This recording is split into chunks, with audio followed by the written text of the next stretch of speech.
말씀 보겠습니다. 성서정과 오늘 37번째 말씀입니다. 생명의 빵 예수라는 제목으로 같이 말씀을 나누겠습니다. 지난주 우리는 오병이어의 기적 이야기를 나눴습니다. 기억이 나시나요? 오늘 본문은 그 오병이어의 기적 다음 이야기예요. 오병이어의 기적 다음 이야기. 오병이어의 기적을 맛본 사람들, 예수님을 왕으로 세우려고 했습니다. 예수님은 그런 사람들의 이런 움직임을 알고 제자들과 함께 그 자리를 빠져나왔죠. 그럼에도 사람들은 예수님을 찾았고 예수님이 그곳에 없다는 걸 알고 예수님을 찾으러 가버나움까지 이렇게 갔습니다. 그리고 호수 건너편에서 예수님을 만났어요. 찾은 거예요. 예수님은 이렇게 자신을 찾아온 사람들에게 말씀하셨습니다. 너희가 나를 찾는 것은 내가 행한 표적을 보았기 때문이 아니라 빵을 배불리 먹었기 때문이다. 무슨 말입니까?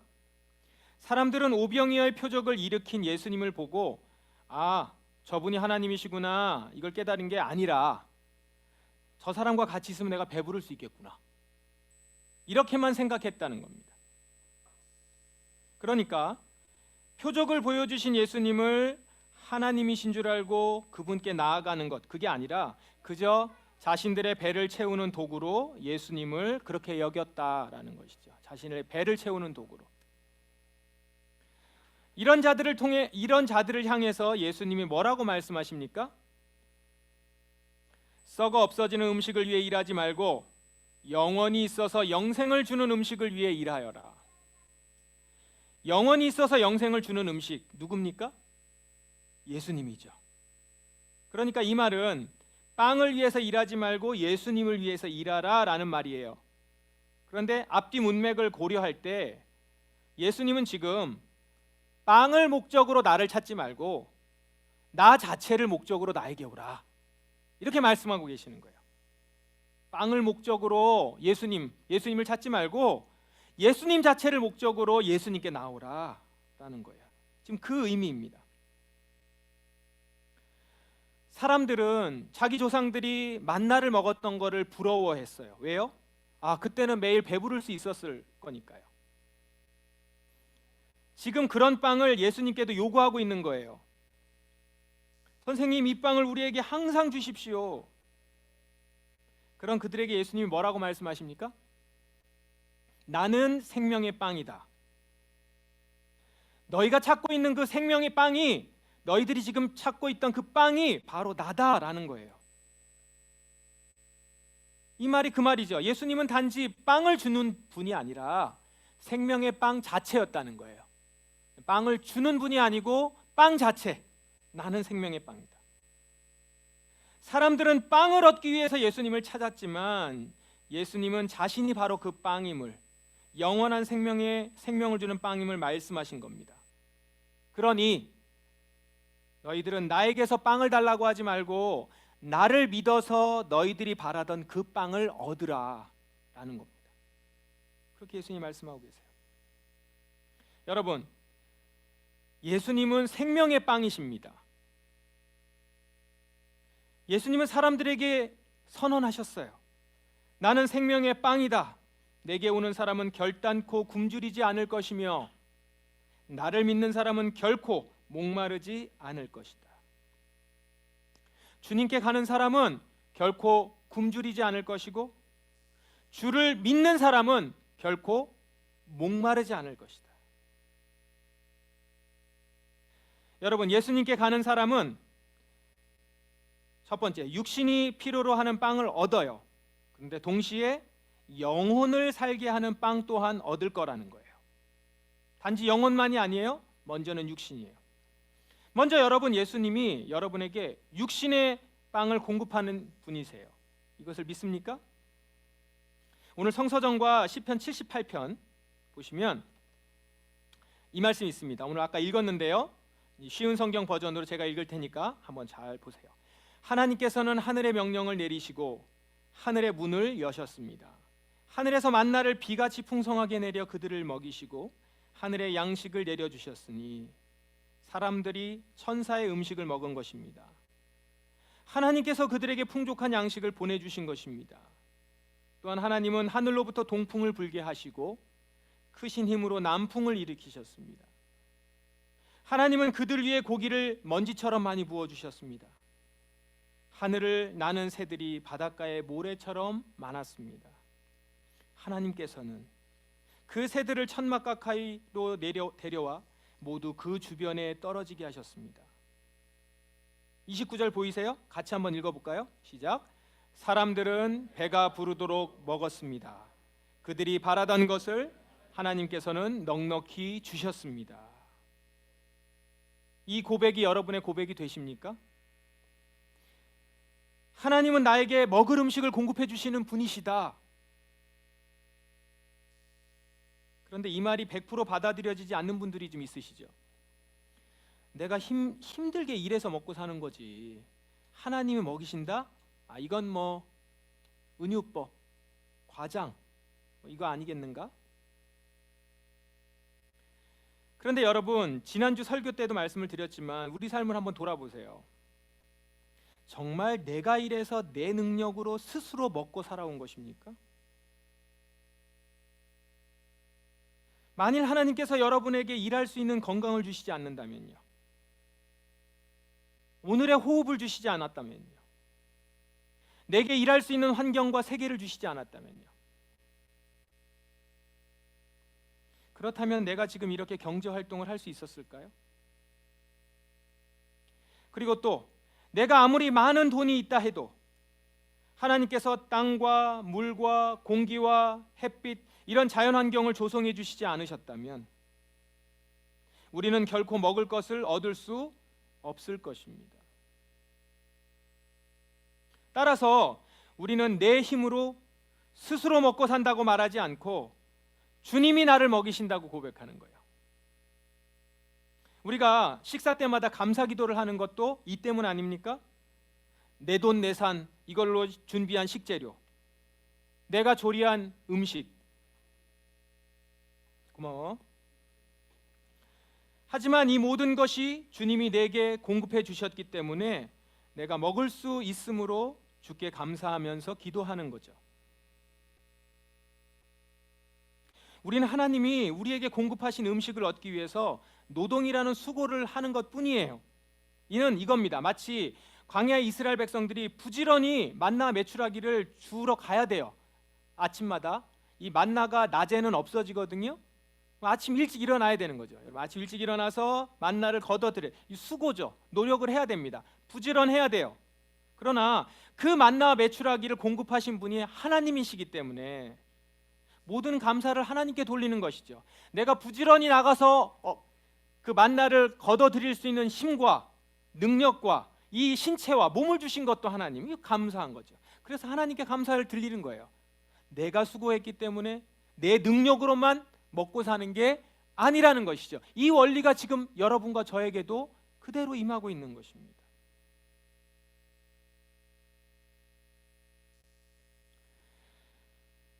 제가 이번 주에 다녀온 예수원은 수도 생활을 하는 곳입니다. 이따가 제가 그룹 모임 전에 조금 더 자세하게 설명은 좀 드리겠습니다만, 내년이면 설립한 지 60년이 된다고 해요. 성공의 신부이신 대천덕 신부님 가족과 성공의 신학과 학생들 중심으로 해서 세운 공동체입니다.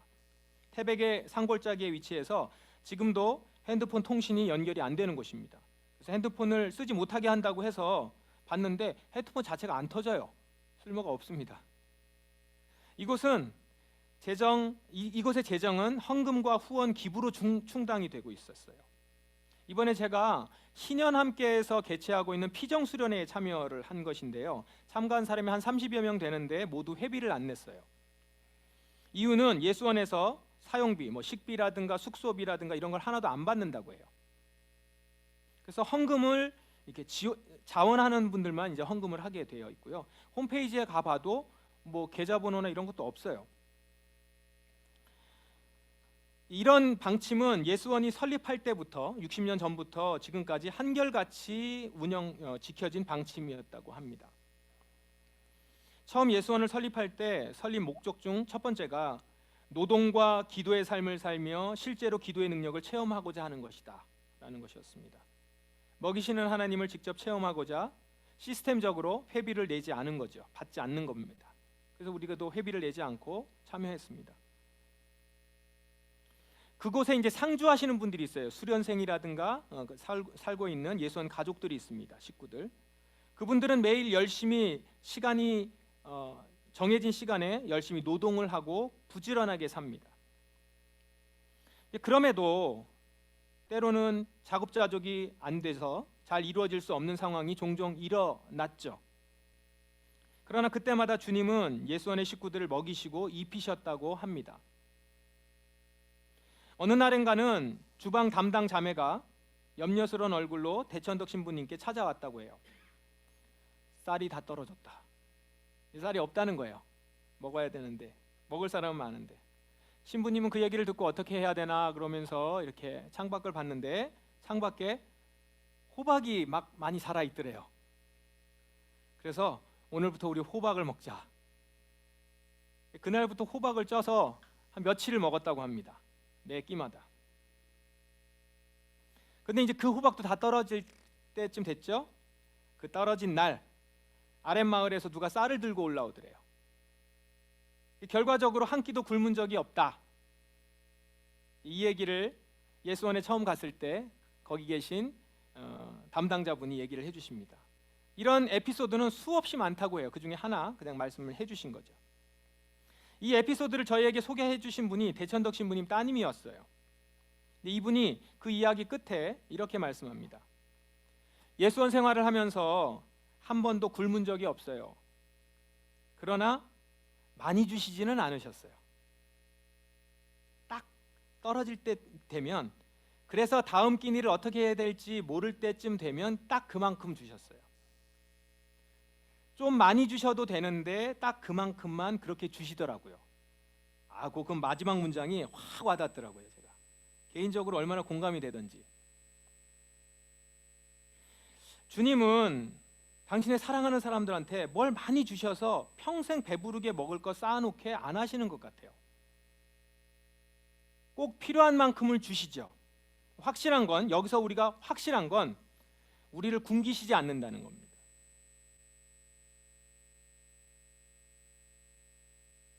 이렇게 예수님은 우리에게 육신의 빵을 채우시는 분이라는 거예요. 그런데 여러분, 무엇보다도 예수님은 우리에게 영생을 주는 영혼의 빵을 주시는 분입니다. 육신의 빵을 주시는 분이시기도 하지만 우리에게 영생을 주는 영혼의 빵을 주시는 분이시라는 거예요. 우리 영혼에 생명을 주는 영혼의 빵을 주실 수 있는 분은 오직 예수님뿐입니다. 여러분, 육신의 빵은 사탄도 줄 수 있어요. 심지어 사탄은 빵을 더 많이 가질 수 있는 방법들로 우리를 미혹합니다. 합법적으로 뺏을 수 있는 방법을 알려주고요. 그래서 거부가 되도록, 더 많이 가지도록, 배 터지게 먹을 수 있도록 하는 방법을 알려주죠. 그러나 이 사탄도 우리 영혼이 살게 하는 영혼의 양식은 절대 줄 수 없습니다. 영혼의 양식은 오직 예수님으로부터만 옵니다. 그렇다면 여러분, 우리가 예수님이 주시는 영혼의 빵을 먹으면 어떤 일이 일어납니까? 죽어서 영원한 생명을 얻게 됩니까? 네, 그렇죠. 그런데 그뿐 아니라 지금 이곳, 이 땅에서부터 우리 영혼이 진짜 살게 됩니다. 비로소 산다라고 얘기할 수 있어요. 여러분, 흙으로 만들어진 아담의 육체에 생기가 불어넣어졌을 때 비로소 진짜 사람이 되잖아요. 그런 것처럼 예수 생명이 우리 안에 들어올 때 우리는 진짜 생명을 가진 사람으로 사는 것입니다. 생명을 이렇게 얻고 나면 비로소 깨닫게 돼요. 사람이 되면 깨닫게 돼요. 내가 지금까지 육체의 껍데기로만 살고 있었구나. 그냥 흙으로 만들어진, 그게 그냥 이렇게 육체의 껍데기로만 살고 있었던 그런 사람이었구나. 육체는 그저 죽음의 생각에 사로잡혀 있고 욕심에 끌려 살아온 삶을 말합니다. 시기심에 아웅다웅 살았어요. 내가 생명을 얻지 못했다면 계속 이렇게 육체에, 죽음의 생각에, 욕심에 끌려서 남들 시선을 의식하면서 겉으로 보여지는 것을 추구하면서 살았겠죠. 매일 SNS를 보면서 다른 사람들의 그 화려한 모습과 이쁘게 나타난 모습을 부러워하고, 뭔가 많이 가진 것들, 행복한 것들을 부러워하고, 그리고 나도 행복한 척하고,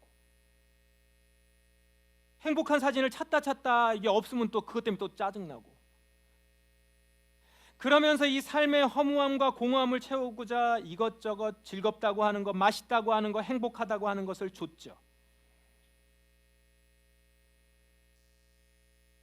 스포츠를 즐기는 것을 넘어서 자기 영혼을 집어넣고, 게임 속의 세계에 빠져들어가고 쾌락을 쫓아 들어갑니다.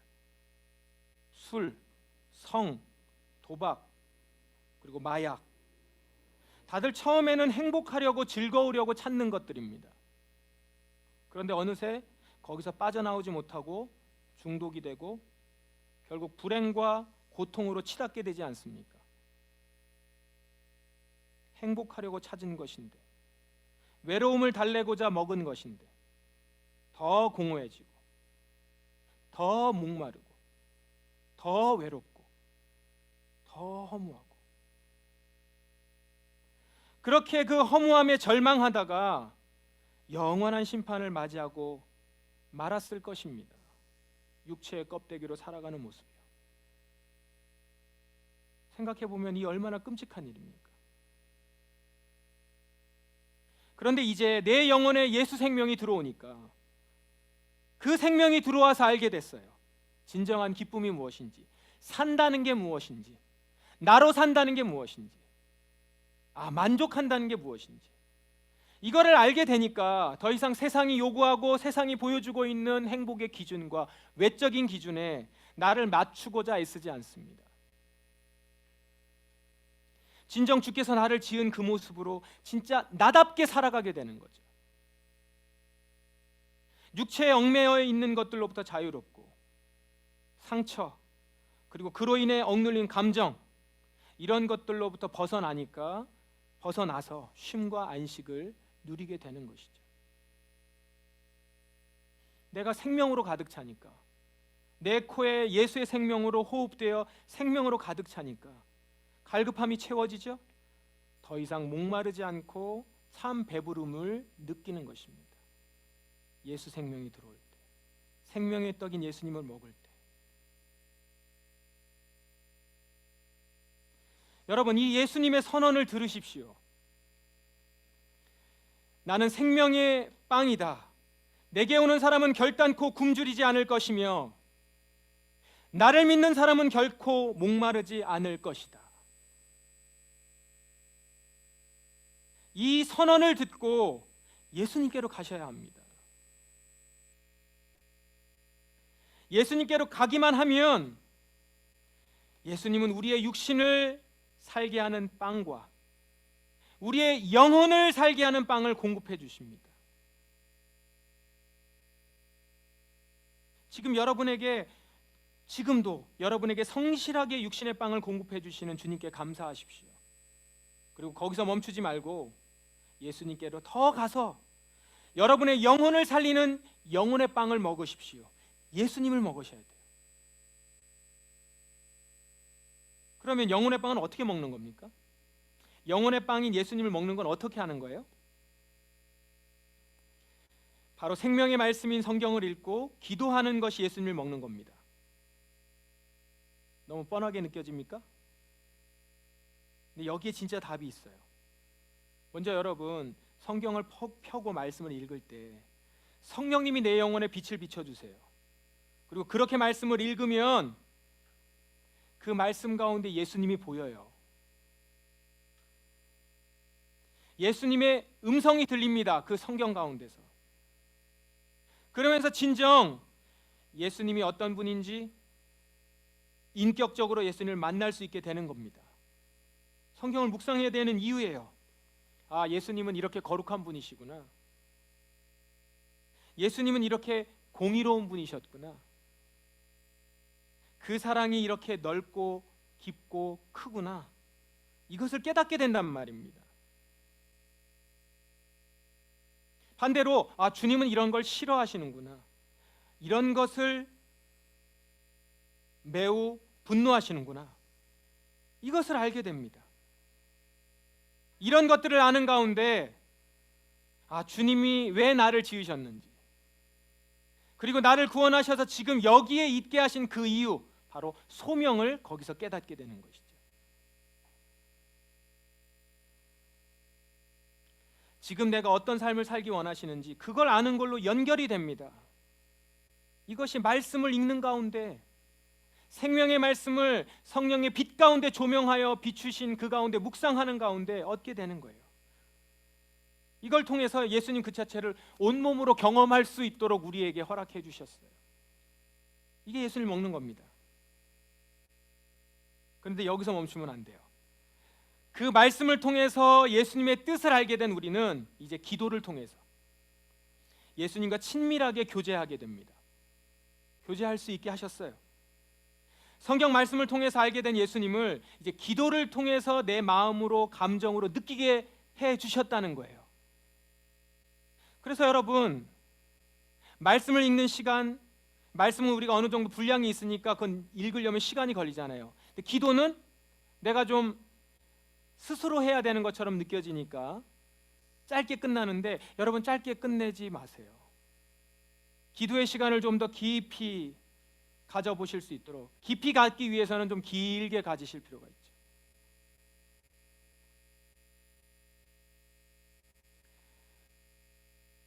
예수님과 보다 개인적인 만남의 시간은 이 기도를 통해서 얻게 됩니다. 조금 더 성경 말씀은 조금 더 보다 예수님에 대해서 알 수 있는 것들로, 인격적으로 그 가운데 만남이 있지만 그것이 더 개인적으로 와닿게 하는 통로로 우리에게 기도를 주셨다고요. 그때 우리는 베드로가 예수님과 대화하듯이, 사도 요한이 예수님의 품에 안겨서 대화했듯이, 막달라 마리아가 예수님의 발을 정말 씻기며 만지며 예수님의 그 따뜻하고 부드러운 음성을 들었듯이, 우리는 기도를 통해서 그것이 내 몸에 이렇게 체화되고 체현되는 거죠. 그때 나는 인류와 우주와 세상 전체의 하나님이신 예수님이 나 한 사람을 집중하시고 뜨겁게 사랑해 주신다는 걸 우리는 온몸으로 느낄 수 있어요. 기도를 통해서. 그럴 때 나는 참 만족이 무엇인지 경험하게 됩니다. 주님으로만 충분하다, 이 고백이 거기서 나오는 거죠. 이게 충만한 거구나. 예수님으로 가득 찬 것. 우리 모두는 다 어릴 때 커오면서 부모의 사랑으로 온전히 채워지지 못한 상처들이 있어요. 그 구멍들이 있습니다. 그게 부모님이 연약해서 그런 경우도 있고, 내가 욕심이 많아서 그런 경우도 있고, 어쨌든 우리 가운데는 그런 구멍들이 있어요. 또 살아가면서 사람으로부터 받았던 상처와 슬픔으로 그 구멍들이 더 커지고 그렇게 결핍이 되어 있는 그것들이 있단 말이죠.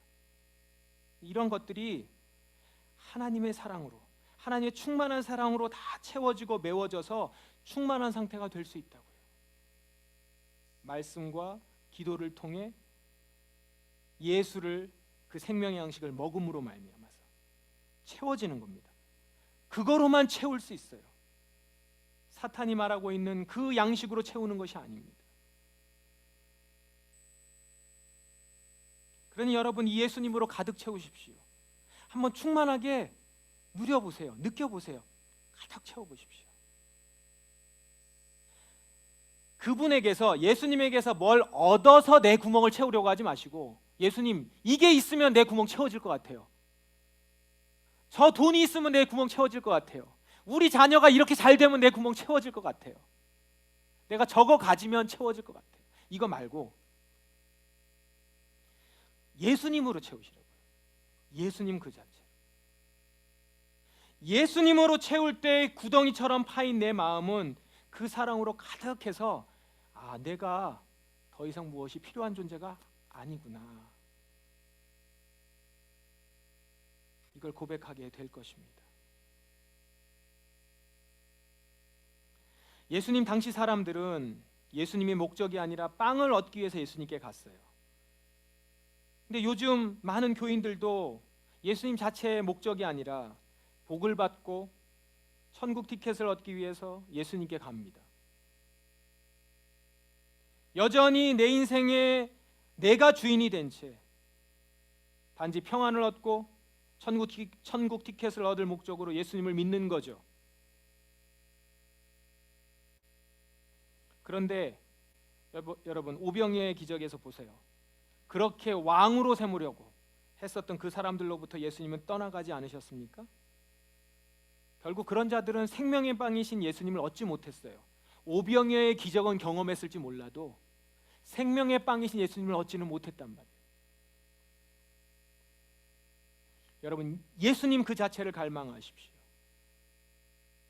예수님으로만 충만하기를 바라세요. 그래서 여러분, 갈망하세요. 주님을 원합니다. 주님을 더 원합니다. 저의 이 빈 구멍을, 빈 자리를, 저의 부족함을 주님으로 채워주십시오. 그렇게 예수님을 수단이 아니라 예수님 자체를 목적으로, 예수님을 묵상하고 여러분 기도할 때, 여러분 그 안에서 진짜 완전히 체험받는 사람, 온전한 만족과 기쁨을 누리는 사람이 될 것입니다. 성경을 보시면서 내 사업의 아이템이 될 만한 게 뭐가 있을까? 내가 지금 원한다고 하는 것을 어떤 방식으로 나한테 주시려고 성경을 읽게 하셨는가? 무엇을 얻고자 성경을 읽고 무엇을 얻고자 기도하는 자가 아니라 예수님 자체를 묵상하고 그분으로 채우려고 하는 것으로 묵상하고 기도하게 되면 영혼의 빵뿐만 아니라 여러분에게 필요한 육신의 것들을 허락하실 것입니다. 오병이의 기적을 맛보면서 생명의 빵도 같이 얻는 그런 은혜를 누릴 것입니다. 그래서 여러분, 먼저 예수님을 원하는 자, 예수님을 갈망하는 자, 예수로만 충만한 자로 서실 수 있는 여러분 되시기 바랍니다. 그렇게 예수로만 충만한 여러분 되시기를, 우리 한 사람 한 사람 성도들 되시기를 주님의 이름으로 축원합니다. 우리 같이 한번 찬양하겠습니다. 이 시간 이 찬양에 여러분들의 믿음의 고백을 담아서 기도하는 마음으로 찬양하십시다. 주님께 가까이 날 이끌어 주십시오. 간절히 주님만 원합니다. 채워 주십시오. 주님의 사랑을, 진정한 찬양을 드릴 수 있도록 주여 나의 마음을 만져주시고 주님만을 원합니다. 더 원합니다. 나를 채워 주십시오. 이렇게 우리 찬양하십시다.